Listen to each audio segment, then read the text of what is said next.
예전에 그 서울공대 선배 한 2년 정도 선배되는 분을 만난 적이 있습니다. 이분은 산업공학과를 졸업을 했는데 사업을 한다고 운전을 하면서 여러 곳을 많이 다녔습니다.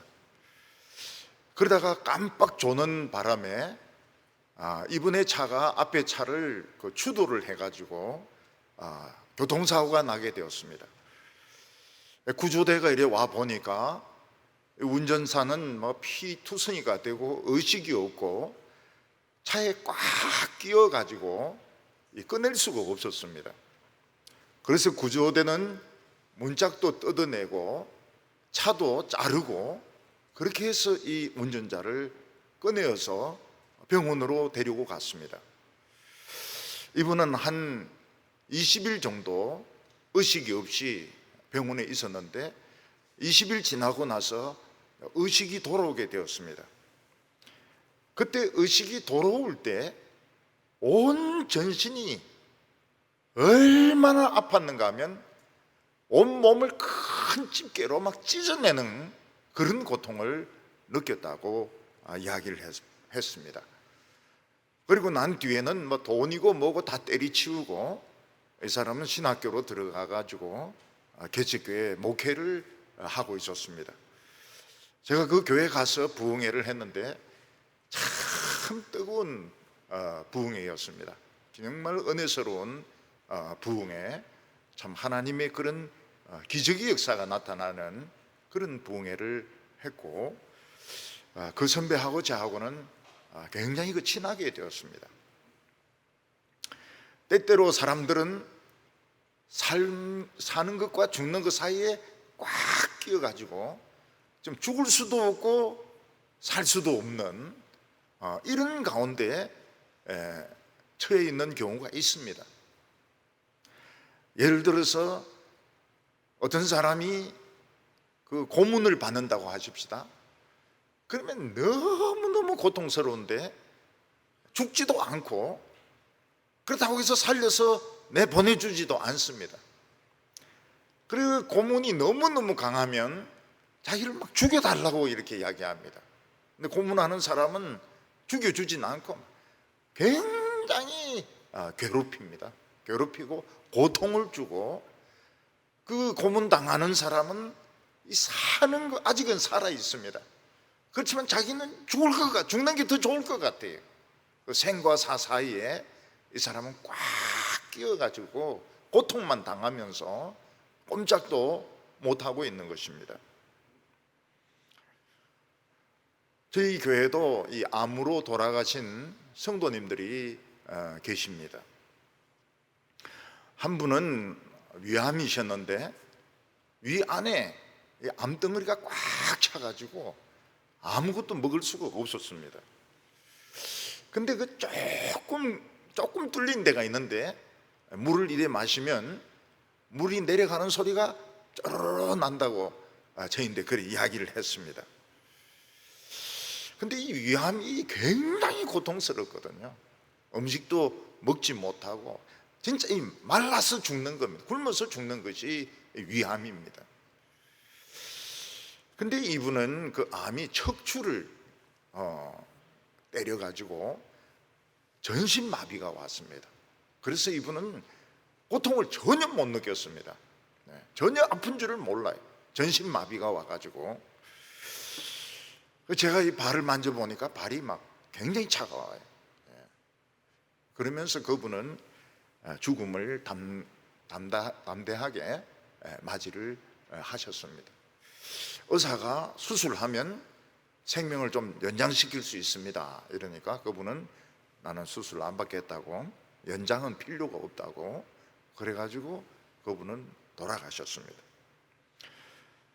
어떤 한 여자 집사님은 대장암에 걸리셨는데 그분은 처음 이걸 믿지를 않아. 나는 술도 안 마시고 담배도 안 피우고 나는 이 대장암에 걸릴 이유가 없다 이러지만 술 안 마시고 담배 안 피워도 이 대장암에 걸리는 분들이 제법 있습니다. 이분은 이미 그 세포가, 암세포가 주위에 많이 전이가 되어서 수술을 했지만 소용이 없었습니다. 이분은 밤에 그 고통이 오니까 잠을 못 자고 그 링그 꽂은 그 대를 들고 계속 병실을 도는 겁니다. 병실을 돌면서 옛날 생각도 하고 또 죽고 난 후의 처지도 생각하고 그러면서 잠 한숨 못 자고 병실을 도는 겁니다. 근데 그분도 삶과 죽음 사이에 끼어서 꼼짝 못하고 있는 것입니다. 당장 죽을 수도 없고 그렇다고 해서 사는 것도 아니고 생과 사 사이에 끼어서 고통만 계속 받고 있는 그런 형편에 있었습니다. 미국의 그 9.11 테러 때 비행기 2대는 국제 무역 빌딩을 맞춰가지고 주저앉는 바람에 많은 사람이 죽었지만은 사실 비행기는 4대였습니다. 하나는 국방성에 떨어졌고 하나는 그 승객들이 테러범들하고 막 싸우는 바람에 화이트하우스로 가려고 했는데 가지 못하고 숲에 떨어졌습니다. 그 탄 사람은 다 죽었습니다. 근데 그 비행기가 막 떨어지고 있을 때 사람들은 일제히 그 스마트폰을 꺼내가지고 부인을 부르고 남편을 부르는 겁니다. 그리고 부인인데 사랑한다는 말을 여러 번 하고 아이들을 부탁한다고 이야기를 했습니다. 또 어떤 사람은 남편을 불러가지고 사랑한다고, 이 비행기는 떨어지고 있는데 사랑한다고 그러면서 비행기가 추락해서 전원이 죽은 그런 일이 있었습니다. 사람들이 그 마지막 순간에는 이 사랑하는 사람을 만나고 싶어 합니다. 그리고 그들로부터 사랑한다는 말을 듣고 싶어 하는 것입니다. 우리가 지금 죽음에 대해서 심각하게 생각하지 않는 이유는 삶과 죽음 사이에 꽉 끼어 있지 않기 때문에 그렇습니다. 저희들은 삶과 죽음 사이에 느슨하게 이렇게 있기 때문에 우리는 죽음이 실감이 나지 않는 겁니다. 그래서 우리는 사는 것에 대해서 더 많은 생각을 합니다. 내일은 우리 뭘 먹을까? 부인들에게는 이 음식을 만드는 것도 보통 일이 아니거든요. 또 우리 아이가 어떻게 하면 학교를 잘 가고 공부를 잘하고 말 잘 듣는 아이가 될까? 어떻게 하면 우리 남편이 직장에서 스트레스를 안 받고 행복하게 직장 생활을 할 수 있도록 도울 수 있을까? 그래서 느슨하게 끼어 있으면 사람들은 사는 쪽으로 생각을 합니다. 어떻게 살 것인가? 어떻게 살 것인가? 우리 가족들이 어떻게 하면 더 행복할 것인가? 삶을 생각하게 됩니다. 근데 어떤 때는 거대한 집게가 우리 머리를 막 쪼여오고 가슴을 쪼여오는 것처럼 삶과 죽음 사이에 꽉 끼어 있을 때가 있습니다. 고문을 당한다든지 암에 걸려 있다든지 아니면 비행기가 추락을 하고 있다든지 이럴 때는 죽는 것은 틀림이 없지만 지금 아직 살아 있습니다. 점점 죽음의 시간은 다가오고 있지만 죽을 수는 없습니다. 전에 제가 아는 어떤 한 목회자 한 분은 머리에 이 큰 혹이 있었습니다. 그 큰 혹이 있어가지고 이걸 한꺼번에 잘라내지 못하고 이제 머리를 이렇게 둥그렇게 잘라가지고 상당한 부분을 잘라내고 구석구석에 들어있는 부분은 병원에서 2차 수술로 미룬 겁니다. 그리고 이제 뚜껑을 덮었어요. 그리고 좀 몇 달 지나고 나서 이제 2차 수술을 하게 되는데 그때는 마취를 못 한답니다. 그 대신에 머리를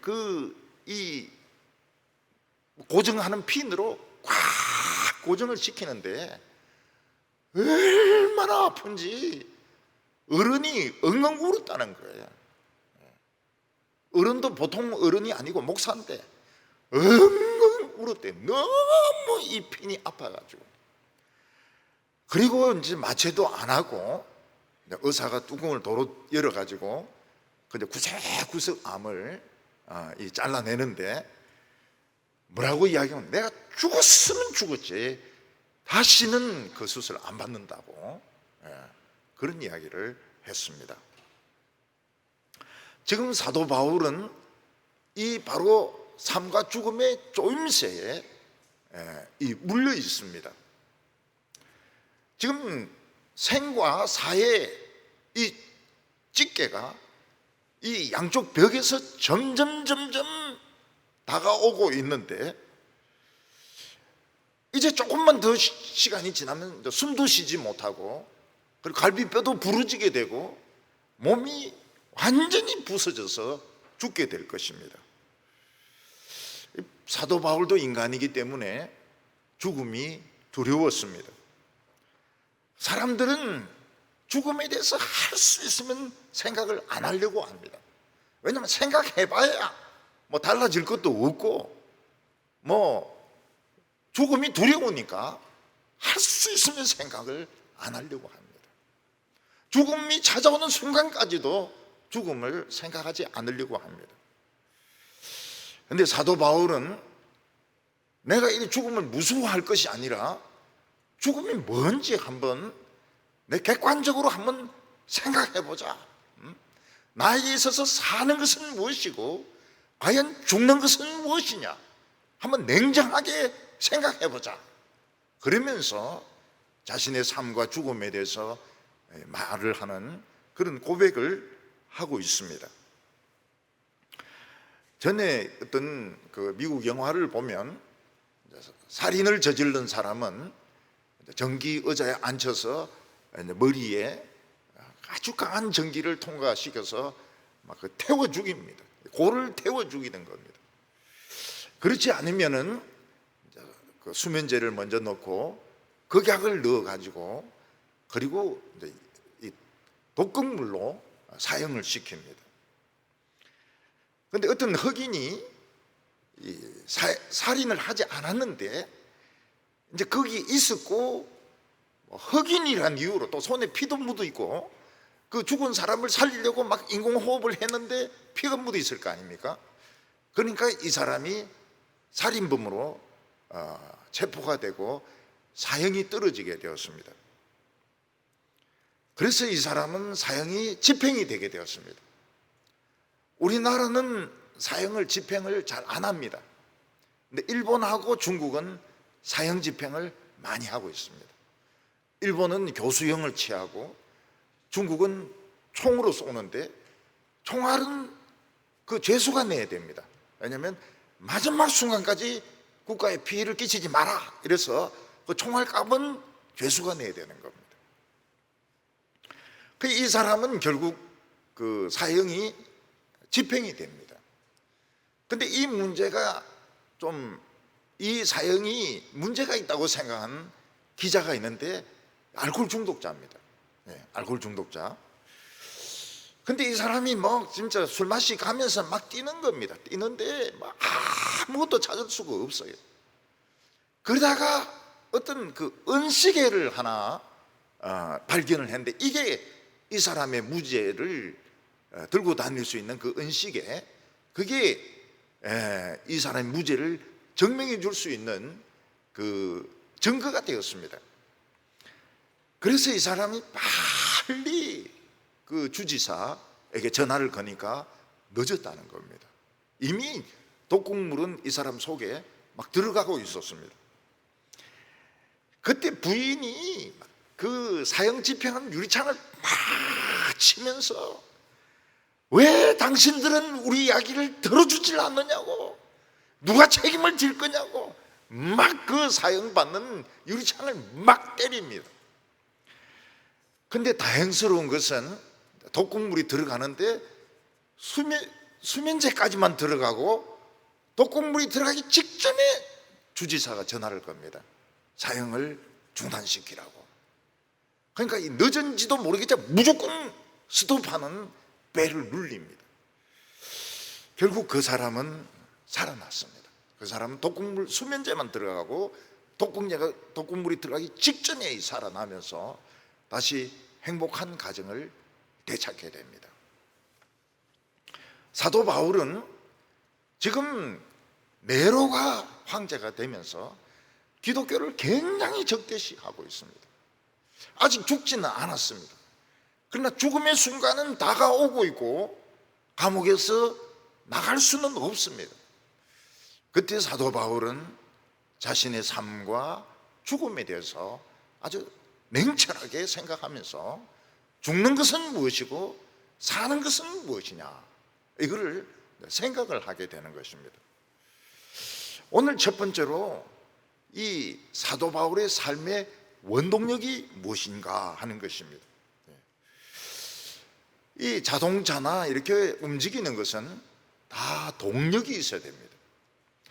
지금까지는 그 엔진에 휘발유나 경유를 넣어가지고 이걸 태워가 폭발을 시켜서 바퀴를 돌려서 운행하는 방식이었습니다. 그러다가 지금은 전기 자동차로 바뀌니까 이제는 그 복잡한 엔진이 필요가 없습니다. 그냥 전기와 모터만 있으면 그냥 달릴 수 있는 이런 시대로 가고 있는 경계선에 있습니다. 지금 중국은 이 배터리 부분에 세계 1위입니다. 그거는 오래전에 제가 북경에 가서 그걸 알았습니다. 북경에 오토바이가 굉장히 많은데 그 전부가 전기 오토바이입니다. 우리 같이 이런 그 휘발유를 쓰는 오토바이는 한 대도 없었습니다. 공산주의 국가니까요. 이 북경의 대기 오염을 줄이기 위해서 전 오토바이를 이 전기로 돌리는 것입니다. 그러니까 이 중국은 이 전기 모터의 역사가 이게 수십 년이 되는 겁니다. 근데 우리나라는 이제 지금 이 전기 모터에 지금 투자를 하고 지금 뛰어들고 있는데 우리나라가 또 따라낼 겁니다. 우리나라 사람들은 한다면 합니다. 안 한다면 절대로 안 하고, 개판 친다면 개판 치지만 또 한다면 또 하기 때문에 따라낼 가능성이 많이 있습니다. 왜냐하면 이 LG 모터가 대단하고 현대 자동차가 또 기술 노하우가 대단하기 때문에 이거 합치면은 중국을 이겨낼 수도 있을 겁니다. 사람마다 이 세상을 살아가는 원동력이 있습니다. 어떤 사람은 공부가 원동력이 되는 사람이 있어요. 시험만 치면 1등하고 시험만 치면 합격을 하고, 그런 사람은 뭐 머릿속에 어떤 벌레가 들어갔는지 모르겠지만 좌우간 공부벌레가 있습니다.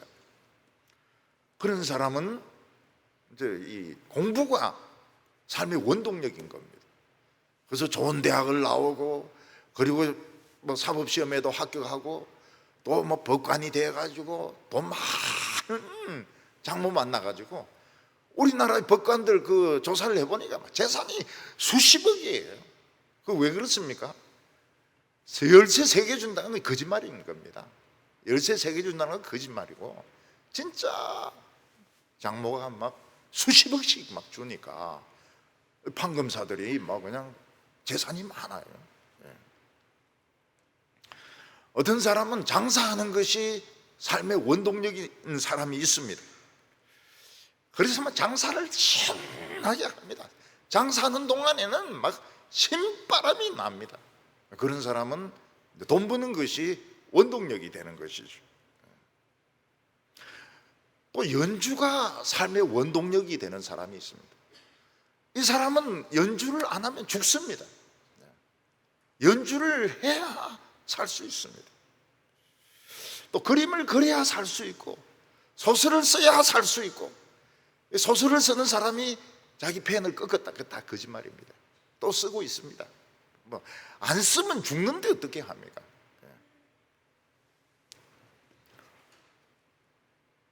예수 믿는 사람들은 무엇이 우리의 삶의 원동력일까요?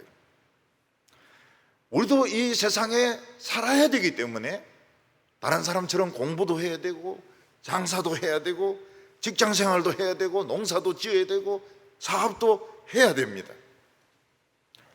그런데 놀라운 것은 크리스찬들이 공부도 똑같이 하고 장사도 똑같이 하고 직장 생활도 똑같이 하는데 이게 삶의 원동력이 아니라는 것입니다. 하는데 삶의 원동력이 아니라는 겁니다. 어떤 사람은 피아노를 잘 치는 사람이 있습니다. 어떤 사람은 축구나 배구를 잘하는 사람이 있습니다. 그런데 그게 삶의 원동력은 아니라는 것입니다. 우리나라 어떤 축구 선수는 골인을 시키면은 무릎 꿇고 막 기도합니다. 그러면은 또 다른 종교를 가진 사람들이 막 욕을 합니다. 저 기도 안 할 수 없냐고.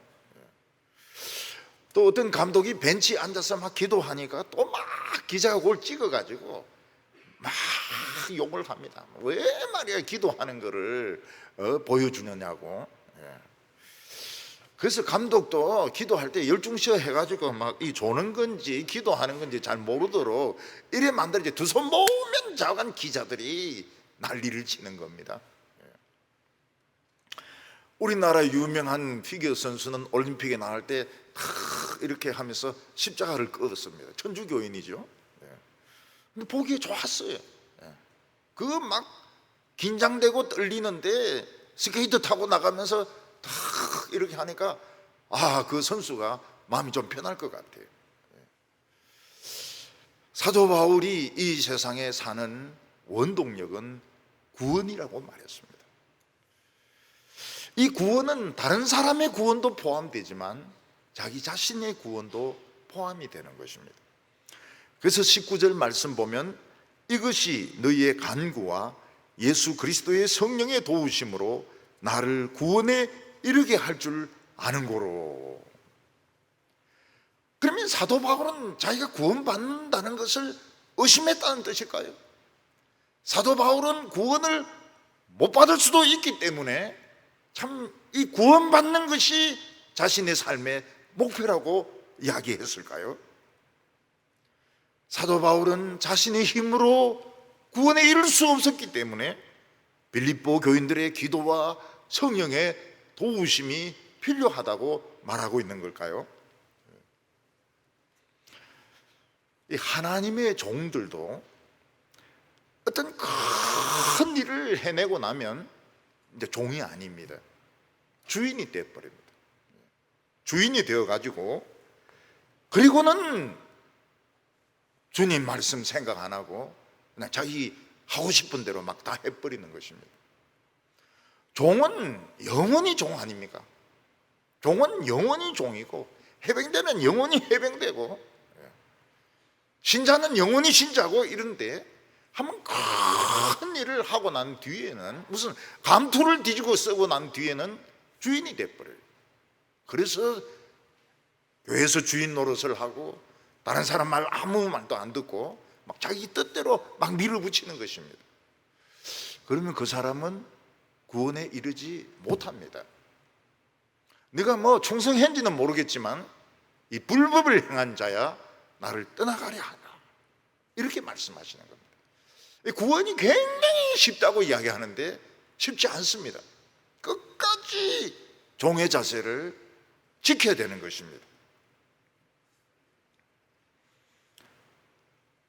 사도 바울은 자기가 다른 사람의 구원을 위해서 힘쓰는 것처럼 자신의 구원을 위해서도 힘을 많이 썼습니다.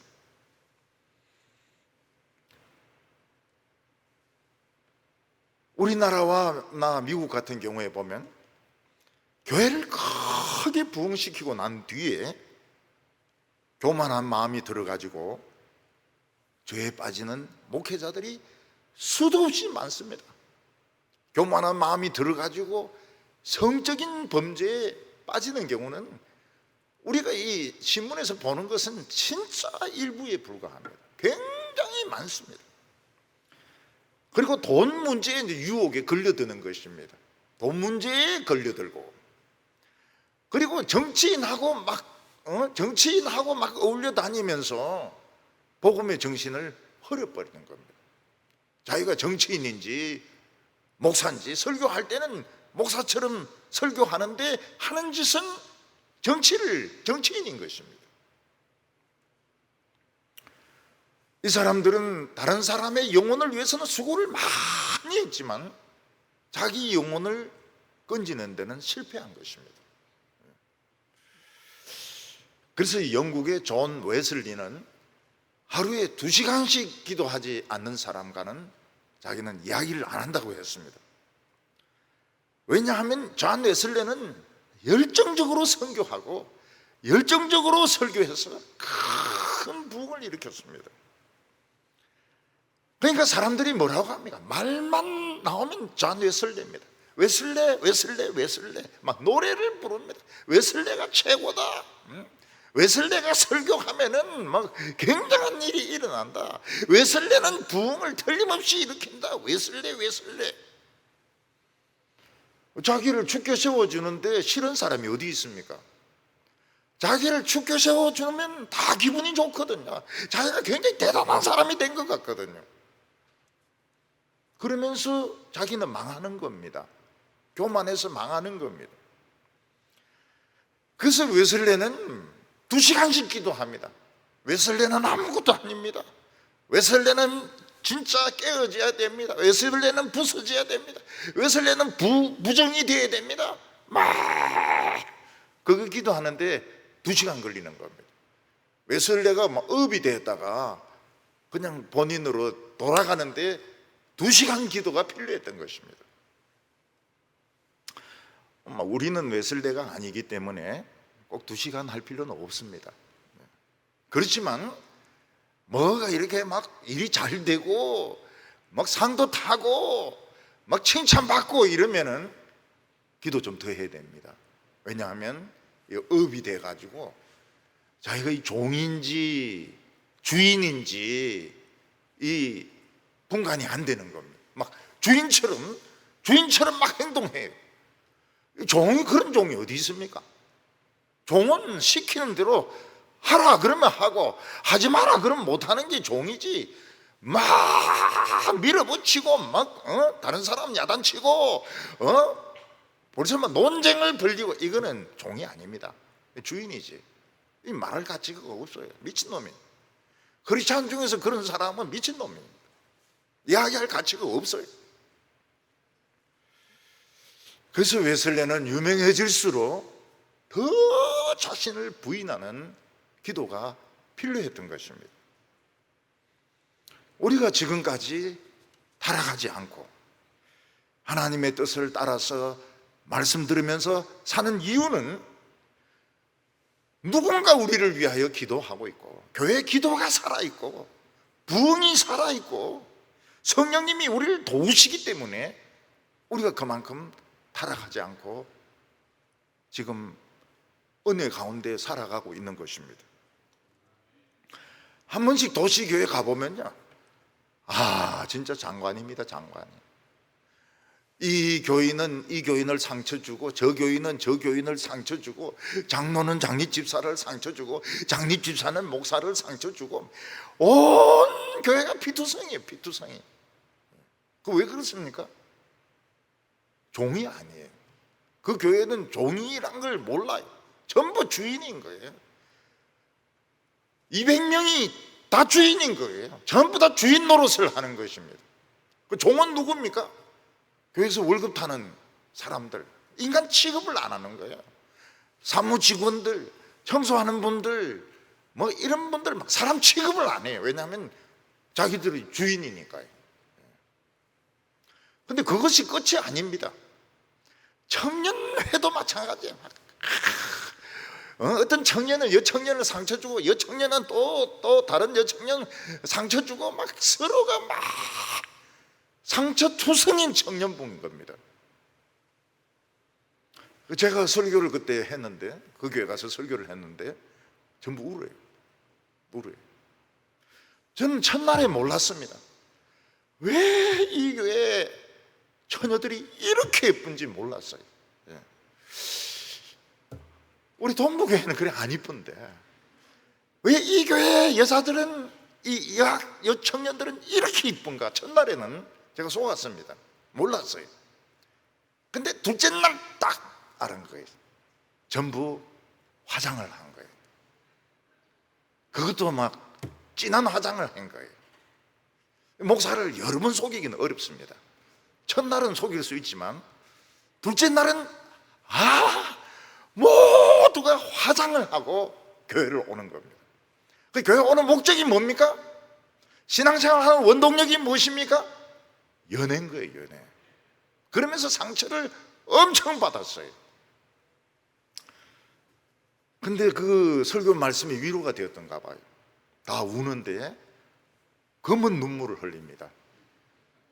검은 눈물, 얼굴에 막 검은 눈물이 마스카라가 막 쭉쭉 흘러내리는데 참 아름다웠습니다. 검은 눈물이 화장한 얼굴보다 더 아름다웠습니다. 이게 왜 그렇습니까? 자신을 아무도 처복동시키지 않고 전부 주인이, 청년들도 주인이.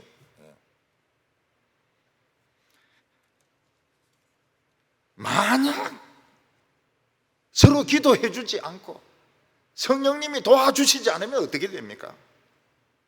누가 무슨 사업한다 해서 돈 싹 빌려가지고 띠먹고 달라버립니다.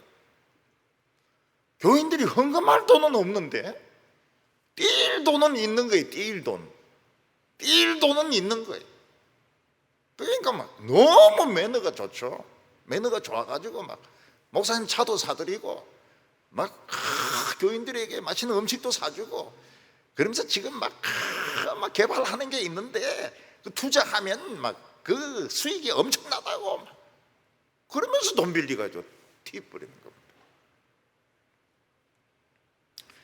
그래서 기도가 죽고 성령님이 도와주지 않는 것은 이건 필연적으로 망하는 겁니다. 교회 자체가 망하는 거예요. 교회 다니면서 엄청난 상처를 받게 되어 있는 것입니다. 또 목사님은 돈이 있는 사람과 없는 사람을 막 귀신같이 구별합니다. 돈 없는 사람은 인사해도 안 받아요. 돈이 있는 사람 막 두 손으로 막 악수하고 이렇게 합니다. 그러니까 이 교인들이 속이 상하죠.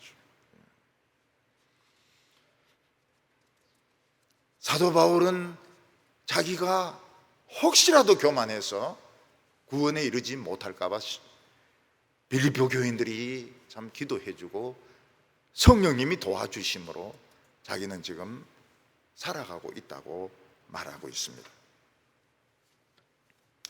사실 우리 인간들은 지금 살아있지만 미래에 대해서 염려를 많이 합니다.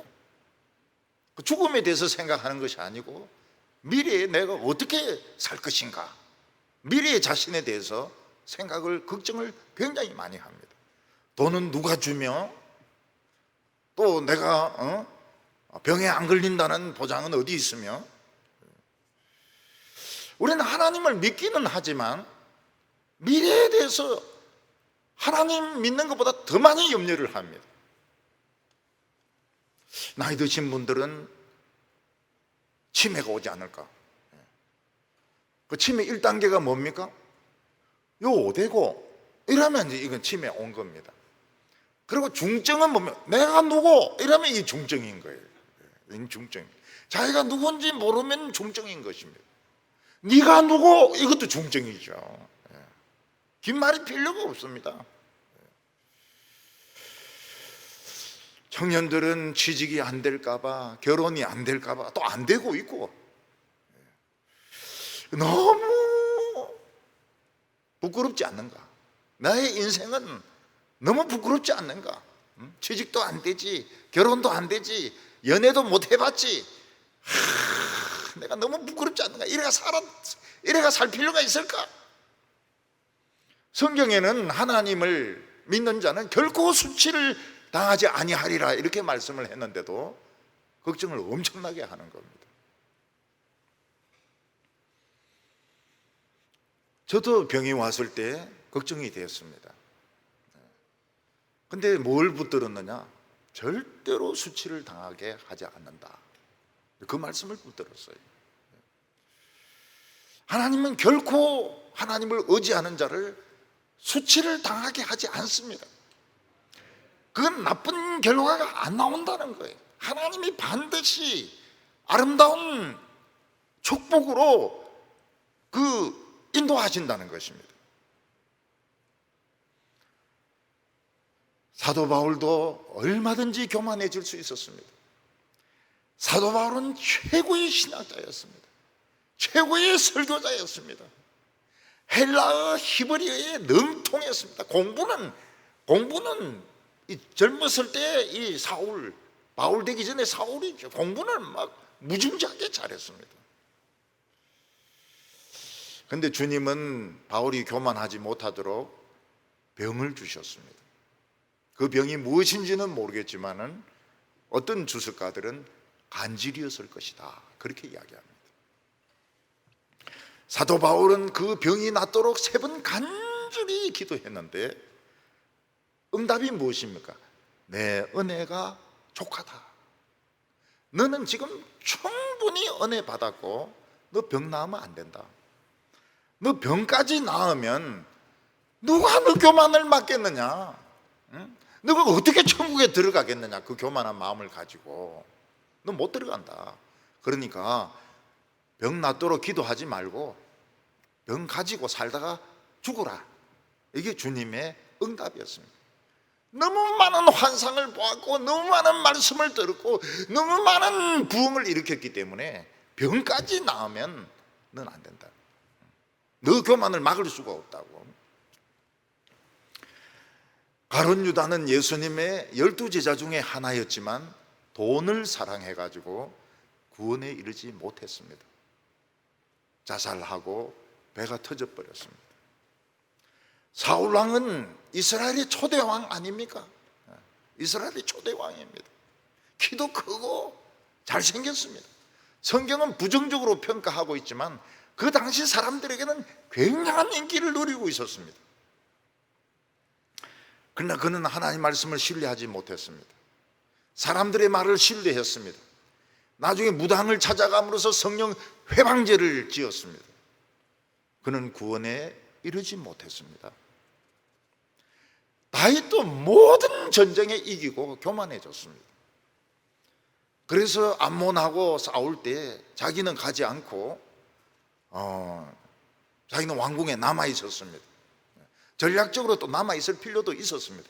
위쪽에는 아람이 움직이고 있었기 때문에 남아 있을 필요가 있었습니다. 근데 그는 모욕하는 여자를 보고 불러들입니다. 모욕하는 여자만 보한 것만 해도 사실은 왕으로서는 떳떳하지 못하죠. 근데 그 여자를 불러들이가 식사를 같이 하자는 겁니다. 또 여자는 막 좋아가지고 끈달린 드레스 입고 또 오는 거예요.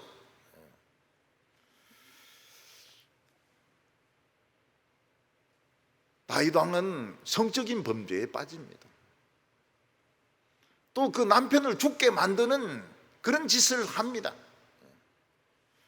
그래도 회개를 못해요. 너무 미안해가지고.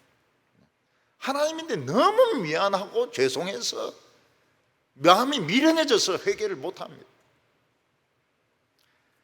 만약 다윗이 그대로 지옥에 갔다면 어떻게 되겠습니까? 제일 먼저 다윗을 영접하는 자는 골리앗일 겁니다. 네가 물맷대로 내 이마를 깠어? 너도 한번 이마 한번 까봐라. 올라타가지고 막 이마를 막 그거 할 겁니다. 다윗이 죽였던 수많은 원수들도 다윗을 조롱할 것입니다. 다윗에게는 막 가슴이 썩어가지고 골마 있습니다. 하나님이 선지자를 보내서 터뜨려 줍니다. 고름을 막 짜줍니다. 그래서 다윗은 구원에 들어갔습니다. 삼손은 성령의 능력으로 블레셋 사람 1000명을 죽였습니다. 또 술 마시러 가드로 갔다가 막 포위가 되니까 성문을 뜯어가지고 왔습니다. 힘으로는 삼손을 이길 수 있는 사람이 없었습니다. 그러나 그의 마음은 교만해져서 들릴라라는 여자에게 마음이 뺏기게 됩니다. 눈알이 뽑히고 머리털이 밀리고 또 몸에 쇠사슬을 쇠사슬 차고 맷돌을 돌립니다. 근데 기도 못해요. 미안해가지고 하나님이 나에게 이런 은혜를 주시고 축복을 주신데 난 배반했다. 내가 어떻게 기도하냐? 근데 블레셋 사람들이 실수한 게 너무 다윗에게 수치감을 준 겁니다. 삼손을 불러내 가지고 너무 부끄럽게 하니까 기도를 하는 겁니다. 하나님, 한 번만 기회를 주십시오. 한 번만 기회를 주셔서 내 이 눈알 뽑은 원수를 갚게 하소서. 그리고 막 기둥 잡고 넘어지니까 삼손도 죽고 막 한 3,000명 되는 블레셋 사람도 죽었습니다. 삼손은 마지막 그 기도로, 죽음을 각오한 기도로 구원에 들어가게 됩니다.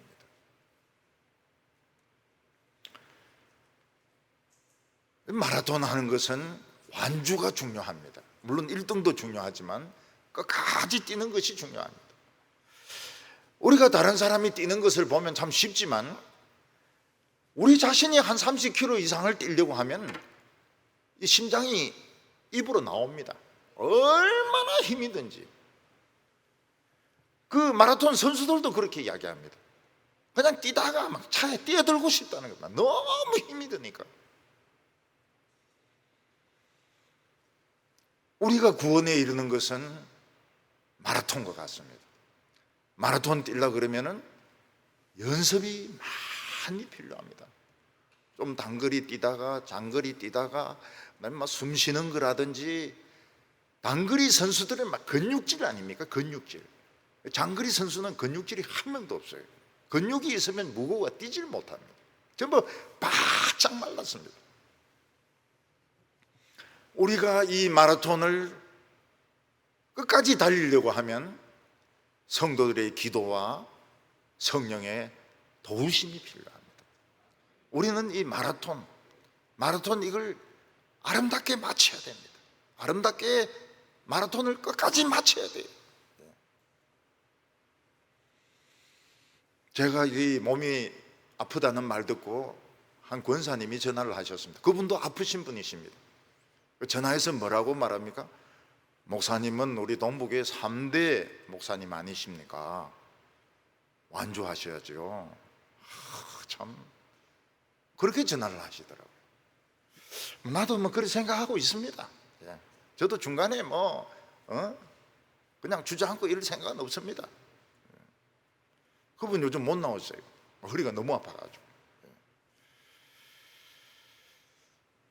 사도 바울의 소원이 무엇입니까?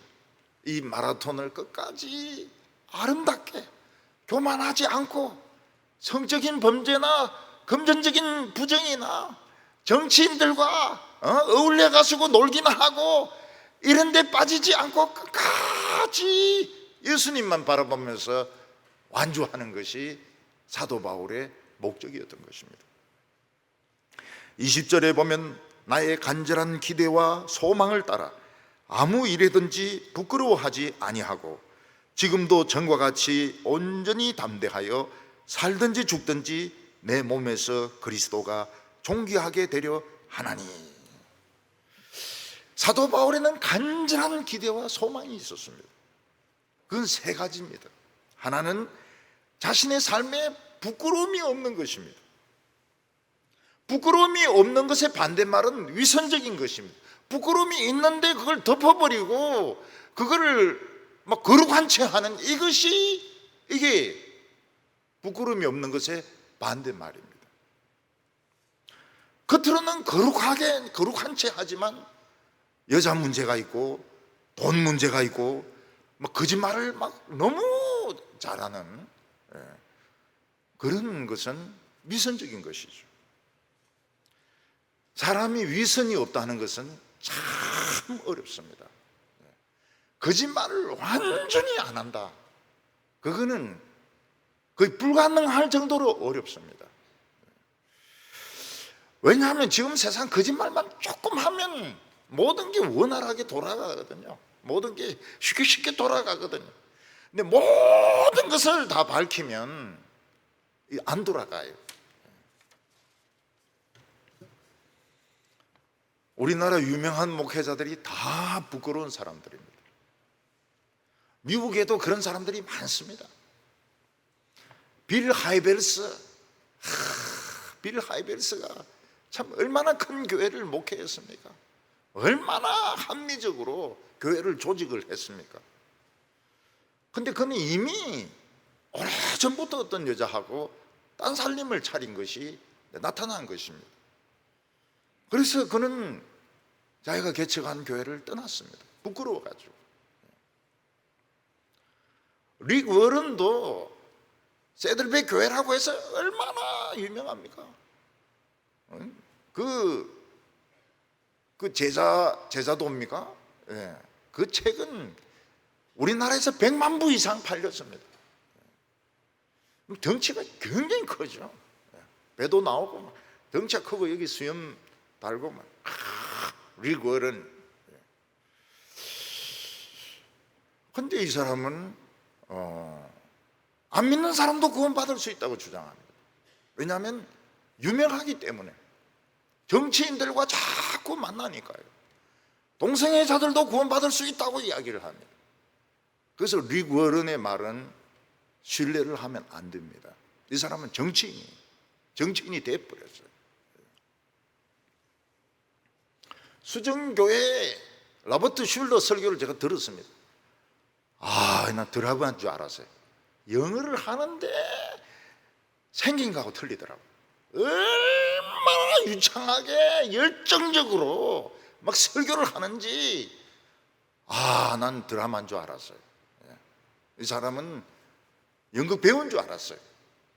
그리고 이 사람의 아이디어가 얼마나 뛰어난가 하면 교회 안에서도 예배드리고 교회 밖에서도 차에서도 예배 드릴 수 있도록 강대상이 딱 모퉁이에 있습니다. 밖에서도 보고 안에서도 볼 수 있도록.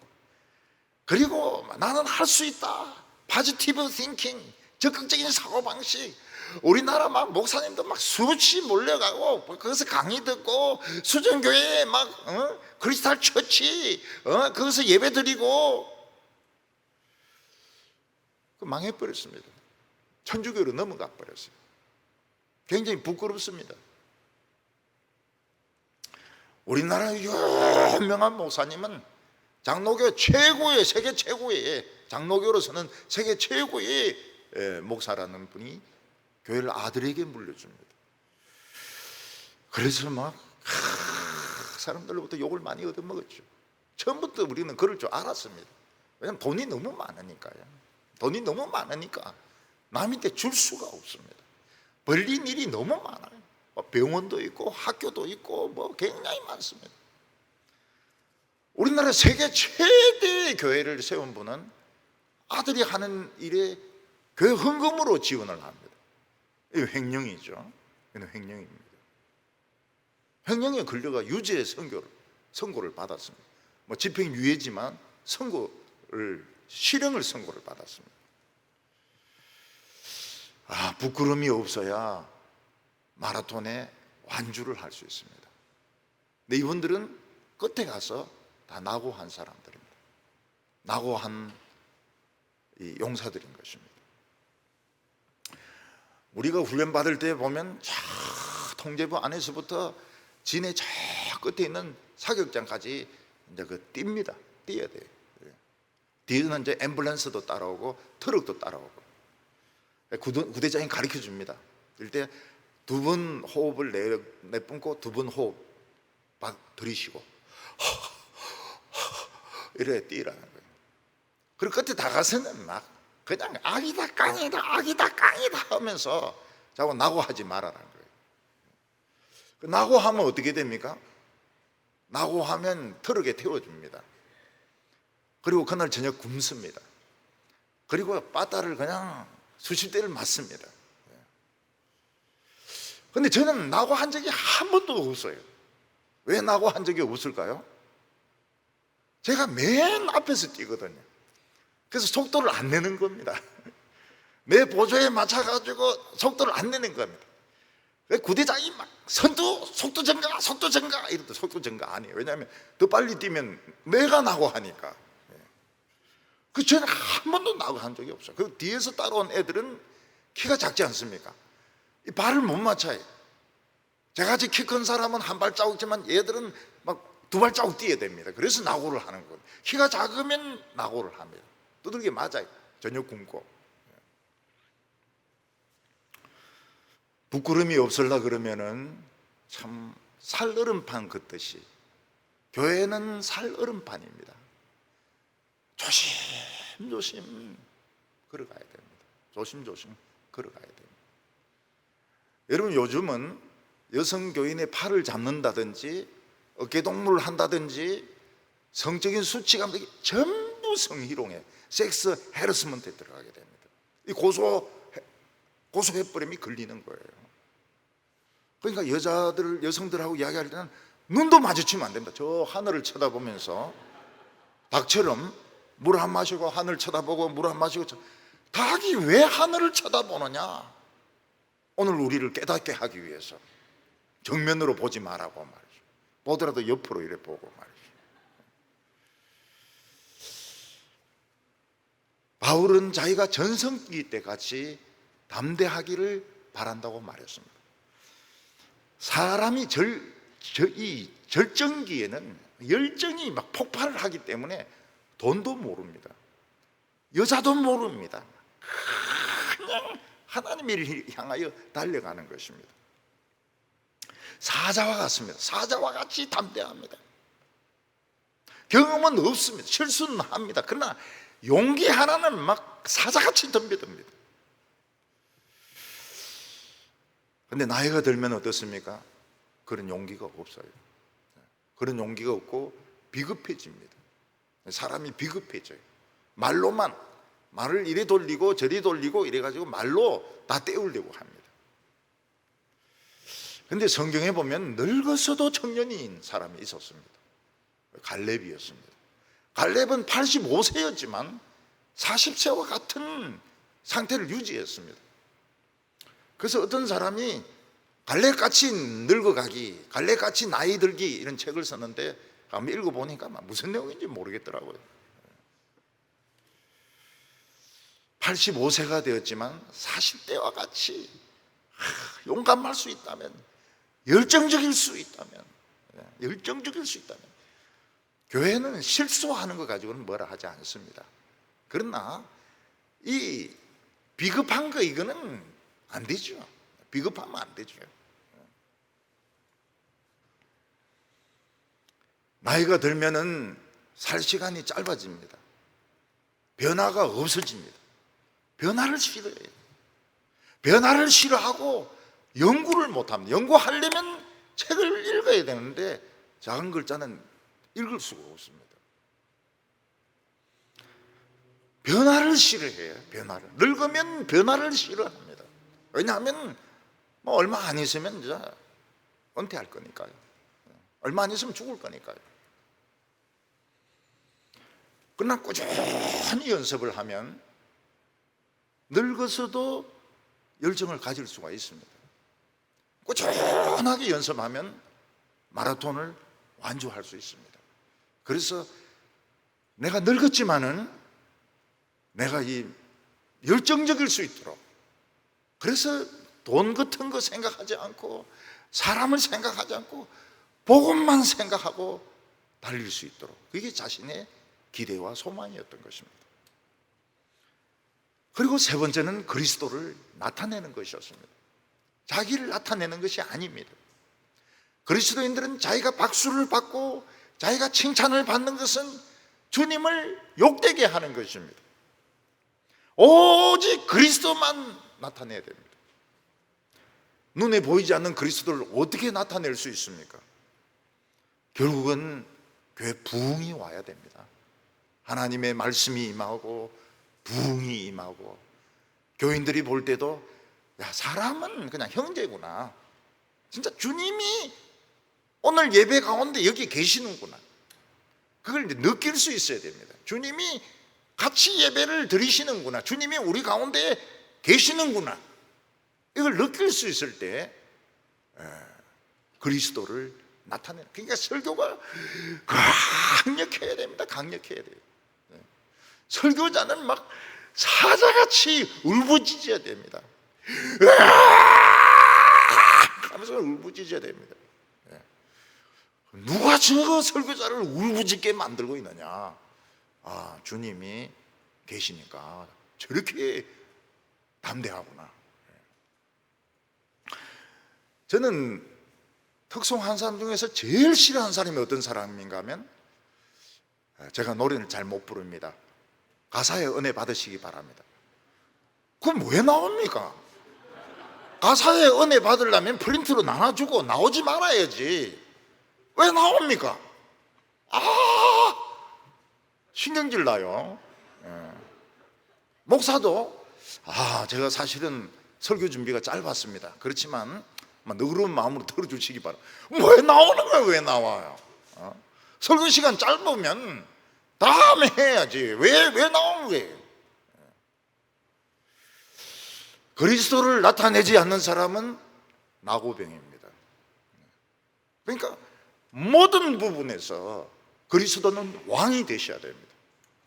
우리 교회 모든 부분에 있어서 그리스도는 왕이십니다. 우리는 그분 앞에 무릎을 꿇고 그분 앞에 경배하고 그분이 하시는 말씀을 경청하고 우리 입은 다물어지고, 이게 그리스도를 나타내는 것이죠. 오늘 사도 바울의 인생을 이야기를 하고 있습니다. 자기 인생의 위기를 이야기하고 있습니다. 이 사과나 배나무가 열매를 맺으려면 묘목에서 몇 년 지나야 됩니다. 그 첫 열매가 맺히고 나서는 이제 계속 열매가 맺히는데, 물을 잘 주고 이 소독이라고 합니까? 그 약을 뿌리고 이렇게 하면 복숭아나 배나 사과에서 몇백 개가 열립니다. 몇백 개가. 우리가 생각한 것보다 훨씬 많이 열립니다. 배는 가지가 찢어집니다. 복숭아도 찢어지고요. 사과도 찢어지고. 그래서 쇠기둥을 박아가지고 가지가 찢어지지 않도록 이렇게 보호를 합니다. 사도 바울은 자신이 참감람나무가 되기 위해서, 돌감람나무였던 자신이 참감람나무가 되기 위해서 한평생 몸부림을 쳤습니다.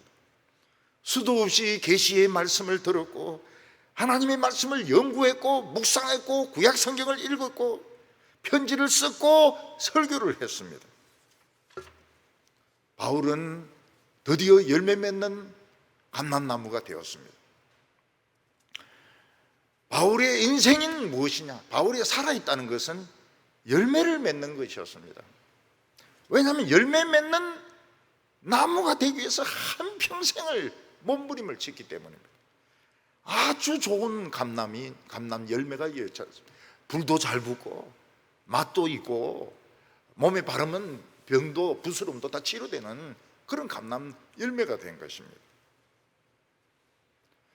사도 바울은 이 세상에서 살 가치가 있었습니다. 왜냐하면 그냥 가만히 있으면 열매가 맺힙니다. 주렁주렁 열매가 맺힙니다. 근데 죽음이 지금 사도 바울 눈앞에서 어른거리고 있습니다. 사탄이 집게로 바울을 찍어가지고 지금 죽음으로 끌고 가려고 하고 있습니다. 바울은 이 사탄이 자기의 심장을 부수려고 하고 있고 자기의 육체를 부수려고 하고 있고 자기의 머리를 부수려고 하고 있을 때 무엇을 생각합니까? 참새 한 마리도 하나님의 허락 없이는 떨어지지 않는다는 것입니다. 참새 한 마리도 하나님의 허락 없이는 못 죽습니다. 참새가 뭐라고 말합니까? 나 못 죽어요 이렇게 이야기합니다. 하나님의 허락이 없기 때문에. 사도 요한은 열매 맺지 않는 나무마다 잘라서 불에 던지울 거라고 말했습니다. 근데 사도 바울은 진짜 있으면 열매를 맺는, 그냥 살아있기만 하면 열매를 맺는 그런 참 감람나무였습니다. 근데 사도 바울이 이렇게 말합니다. 21절에 이는 내가 사는 것이 그리스도니 죽는 것도 유익함이니라. 사도 바울이 사는 목적이 무엇입니까? 그리스도를 나타내는 것입니다.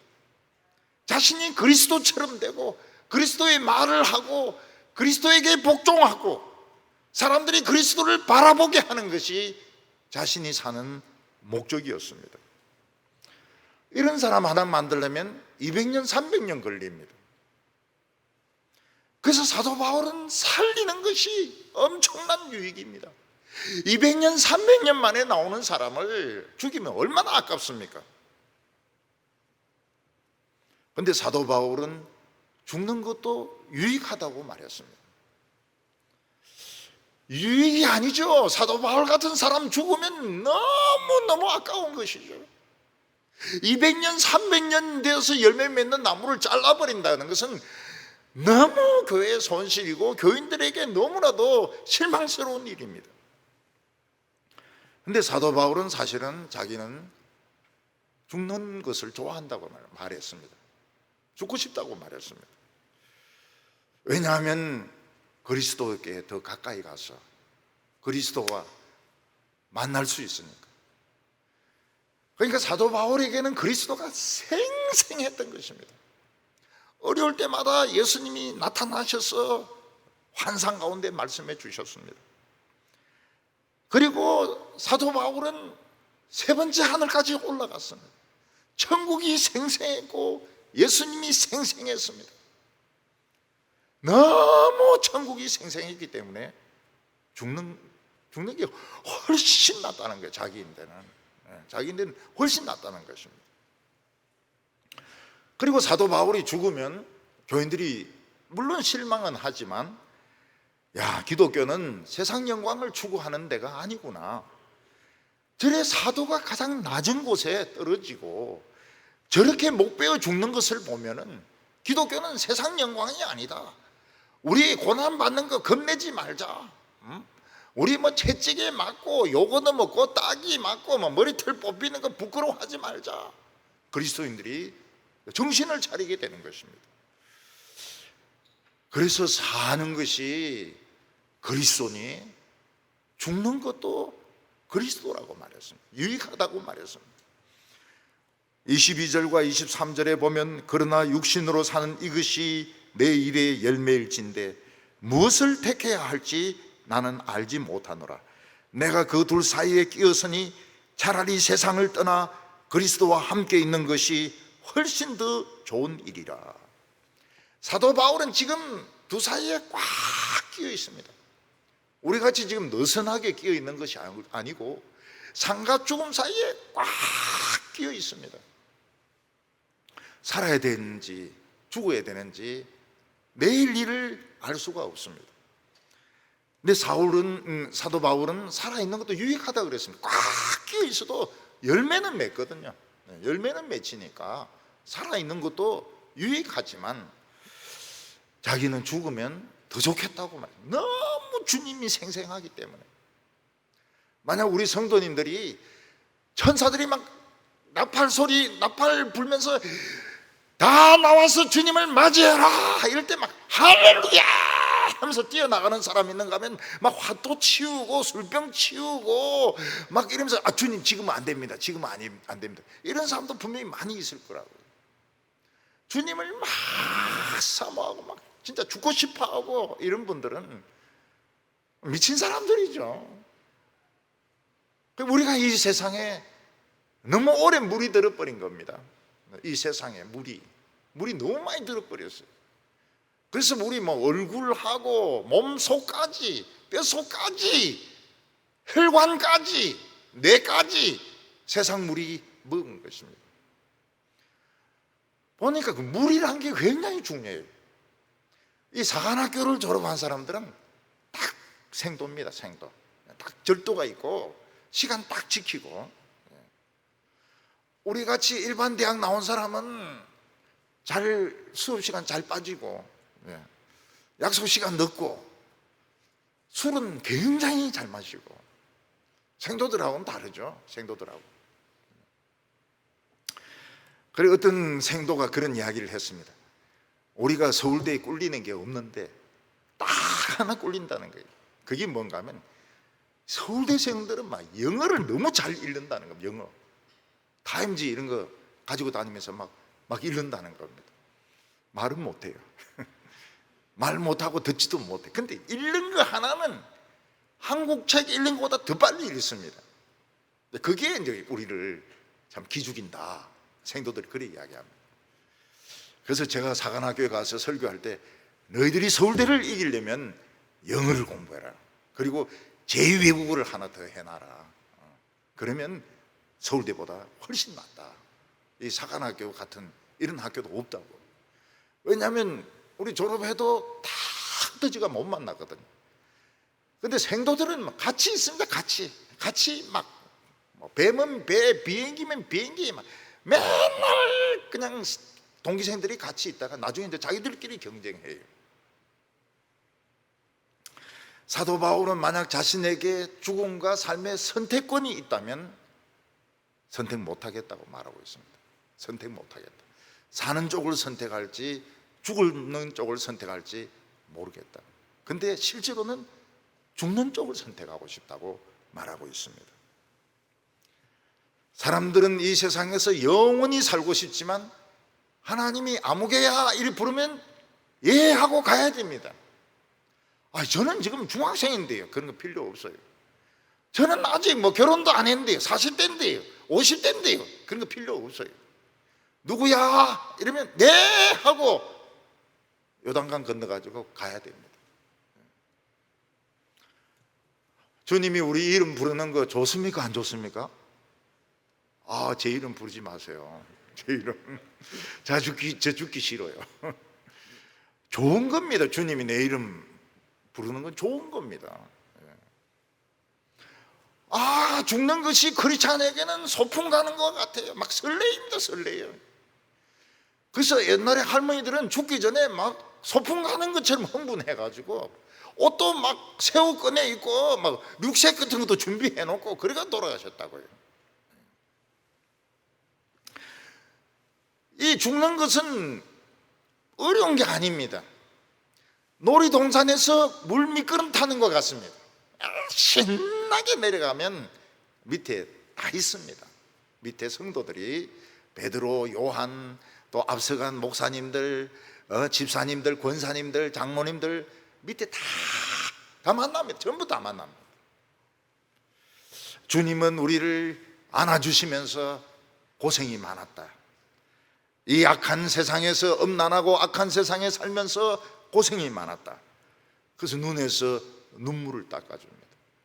또 사람들이 막 오해도 하고 공격도 하고 못된 소리 할 때 마음의 상처도 많이 받았지. 내가 상처도 다 치료해 줄게. 눈에서 눈물을 닦아주시며 우리 마음의 상처를 주님이 직접 치료해 주시는 것입니다. 그래서 어차피 죽어야 된다면 빨리 가는 것도 나쁜 건 아닙니다. 자기가 막 미리 순서를 위반해가지고 죽을 필요는 없지만은 주님이 부르면 백혈병으로 부를 수도 있고 또 뭐 다른 전쟁으로 부를 수도 있고 뭐 사고도 부를 수도 있고 그러면 네! 이러면서 가야 되는 거예요. 좋은 거예요. 좋은 거예요. 그래서 우리는 주님이 언제든지 나를 부를 수 있다 이렇게 해가지고 마음을 좀 준비해 놓는 것이 좋습니다. 아주 늙어서 죽을 거다 이래가지고 뭐 지팡이도 사놓고 막 밀고 다니는 이런 유모차도 사놓고 이렇게 했다가 막 미리 불러버리면 어떻게 하려고 그래요? 지팡이 딴 사람이 딴 영감쟁이가 쓸 거 아닙니까? 오늘 여기 이제 사도 바울은 자신의 확신을 이야기합니다.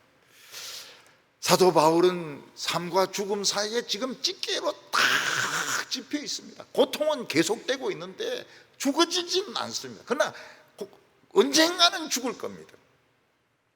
근데 거기서 확신을 하나 가지게 됩니다.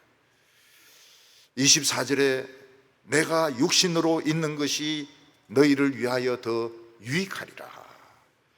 사도 바울은 육신으로 있는 것이 교인들에게 더 위로가 되고 도움이 될 거라고 이야기하면서 내가 이번에는 아마 안 죽을 것 같다 그런 확신을 이야기합니다.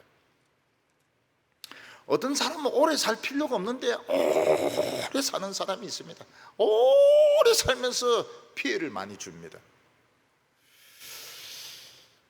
사도 바울은 더 오래 살았다면 그런 사람이 되지 않았을까요? 가시가 있어가지고 그러기 힘들었을 겁니다. 육체에 가시가 있어서. 주님은 사도 바울을 가시만 준 것도 모질해서 감옥에 집어넣어서 아무것도 못하게 했습니다.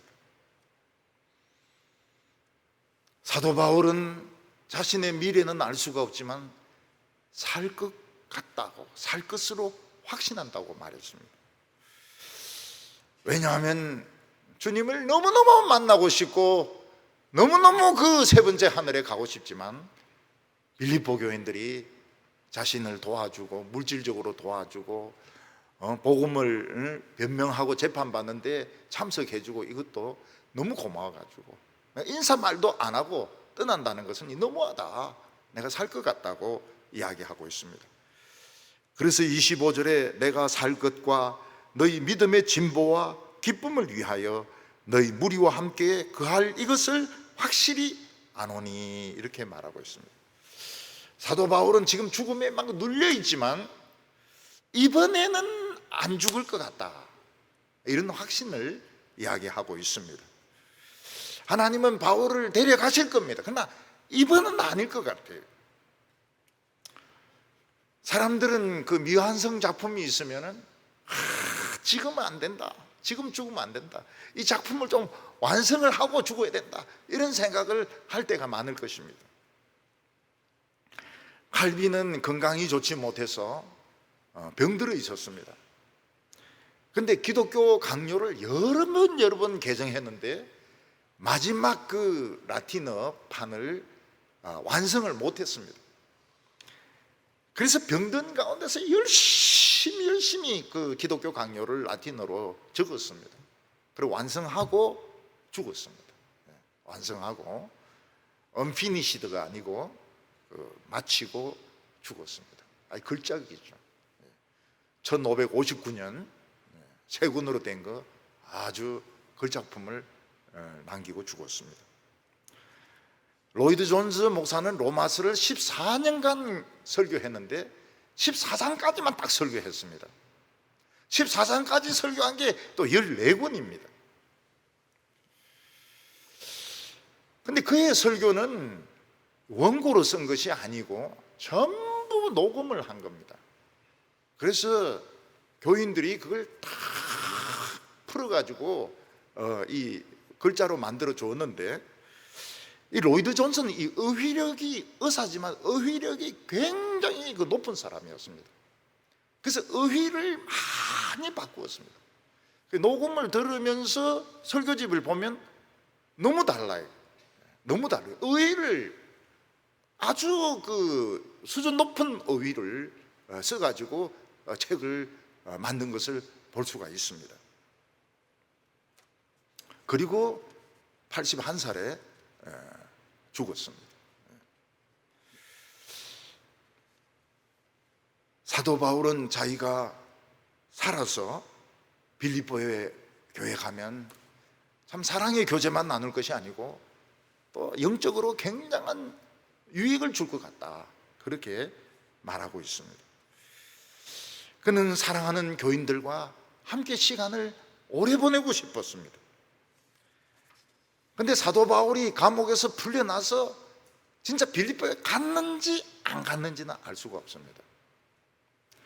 사도 바울은 로마서에서도 로마 교인들에게 편지를 보내면서 내가 로마에 가서 여러분들을 만나고 여러분들의 도움을 받아서, 경제적인 도움을 받아서 스페인에 가서 복음을 전하고 싶다, 이렇게 했는데 진짜 스페인에 갔는지 안 갔는지 알 수가 없습니다.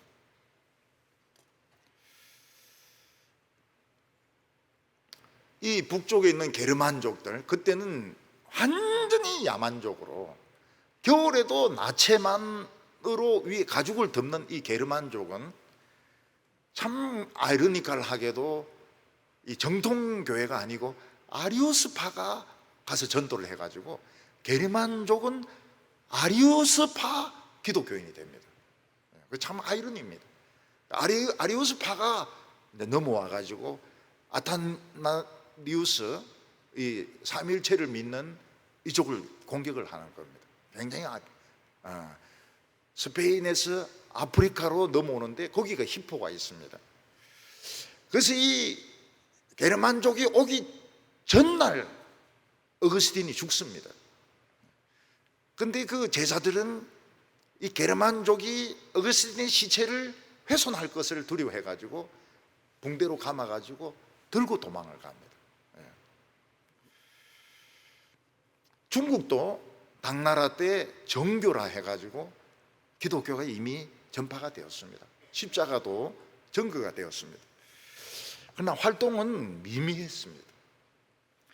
일본은 그 전국시대 때 스페인 그 선교사들이 일본 큐슈 지방으로 와가지고 거기서 선교를 이렇게 했는데 노부나가라가 많이 지원을 했습니다.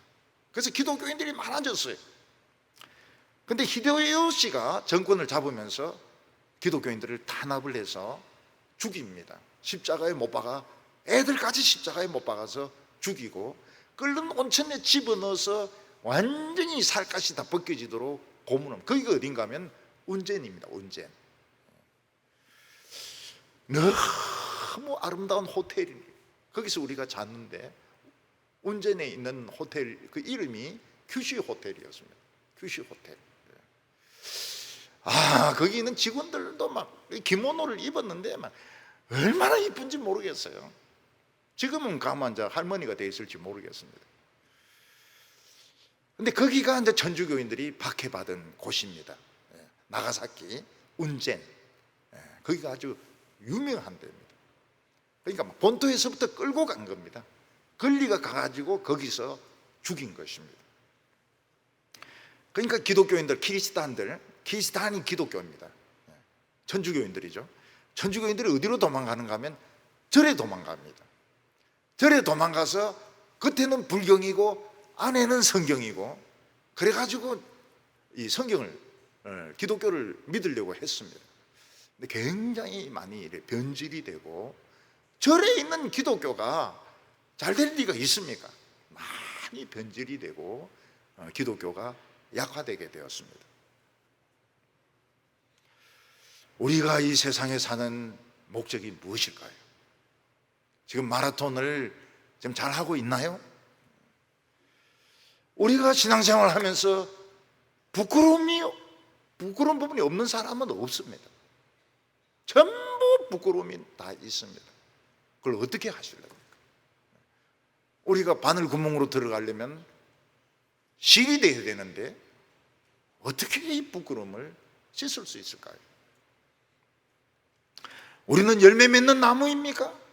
아니면 아직도 돌감람나무입니까?